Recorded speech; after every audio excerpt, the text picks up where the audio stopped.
બીકે news ચેનલના વિશેષ કાર્યક્રમ જાણવું જરૂરી છે. આજે આપણે જાણીશું ચા અને કોફી વિશે. આપણા ગુજરાતીઓની સવાર ચાથી થાય છે, પરંતુ ચા અને કોફી કેટલી માત્રામાં અને ક્યારે લેવાથી તે ફાયદો કરે છે અને ક્યારે ન લેવી જોઈએ, તે તમામ બાબતો જાણવા માટે જુઓ જાણવું જરૂરી છેનો આ વિશેષ કાર્યક્રમ. ભારતમાં સવારની શરૂઆત પંખીઓના કલરવથી થાય કે ન થાય, પણ રસોડામાં ચાના ઉકળતા તપેલાના અવાજથી ચોક્કસ થાય છે. સવાર પડતાની સાથે જ એક કપ ગરમ ચા કે સ્ટ્રોંગ કોફી જાણે જીવનની જરૂરિયાત બની ગઈ છે. ઓફિસ હોય, ઘર હોય કે મિત્રોની મહેફિલ, ચા અને કોફી વિના બધું અધૂરું છે. લોકો તેને માત્ર પીણું નહીં પણ એક વ્યવહાર માને છે. પરંતુ શું તમે ક્યારેય વિચાર્યું છે કે આ ગરમ પ્યાલી તમને જગાડે છે કે પછી તમારા શરીર સાથે કોઈ રમત રમે છે? આજે આપણે આ જ વિષયના ઊંડાણમાં ઉતરીશું. 2. કેફીનનું વિજ્ઞાન. શરીરમાં શું ફેરફાર થાય છે?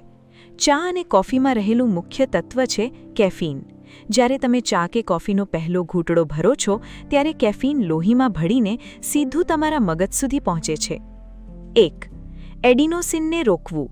આપણા મગજમાં એડિનોસિન નામનું કેમિકલ ઉત્પન્ન થાય છે, જે આપણને થાકનો અનુભવ કરાવે છે. કેફીન મગજમાં જઈને આ એડિનોસિનને રિસેપ્ટર્સ સાથે જોડાતા અટકાવે છે. પરિણામે મગજને ખબર જ નથી પડતી કે શરીર થાકેલું છે. 2. ડોપામાઇનનો વધારો. કેફીનના કારણે મગજમાં ડોપામાઇન એટલે કે ફીલ ગુડ હોર્મોન વધે છે, જેનાથી આપણને તરત જ આનંદ અને સ્ફૂર્તિનો અનુભવ થાય છે. 3.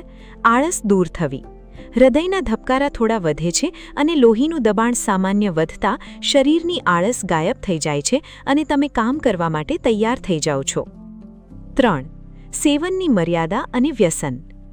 કેફીન એક સાયકોએક્ટિવ ડ્રગ છે, જેનો અર્થ છે કે તે મગજની કામગીરીમાં ફેરફાર કરે છે. શરૂઆતમાં એક કપ ચાથી જે સ્ફૂર્તિ મળતી હતી, થોડા સમય પછી મગજ તેને સ્વીકારી લે છે. હવે તમને એ જ સ્ફૂર્તિ માટે 2 કે 3 કપ ચાની જરૂર પડે છે. આ જ રીતે શરૂ થાય છે વ્યસન. જો તમને સવારે ચા ન મળે અને માથું દુખવા લાગે, તો સમજી લેજો કે તમારું મગજ હવે કેફીનનું ગુલામ બની ચૂક્યું છે. 4. વધુ પડતા સેવનની ગંભીર અસરો. જો તમે દિવસમાં 4-5 કપથી વધુ ચા કે કોફી પીવો છો, તો તે અમૃત મટીને ઝેર સમાન બની શકે છે. 1. અનિદ્રા. મોડી સાંજે પીધેલી ચા તમારી રાતની ઊંઘ ઉડાડી શકે છે, જે લાંબે ગાળે માનસિક તણાવ વધારે છે. 2. એસિડિટી અને પાચન. ચામાં રહેલું ટેનિન અને કોફીની એસિડિક પ્રકૃતિ પેટમાં બળતરા, ગેસ અને અલ્સર જેવી સમસ્યાઓ નોંધે છે. 3. ચિંતા અને ધ્રુજારી. વધુ કેફીનથી હાથ પગમાં ધ્રુજારી આવવી અથવા વગર કારણે ગભરામણ થવી જેવી સમસ્યાઓ થાય છે. 4. હાડકાની નબળાઈ. વધુ પડતી ચા શરીરમાં કેલ્શિયમનું શોષણ ઘટાડે છે, જેનાથી હાડકાં નબળા પડી શકે છે. સાવચેતી.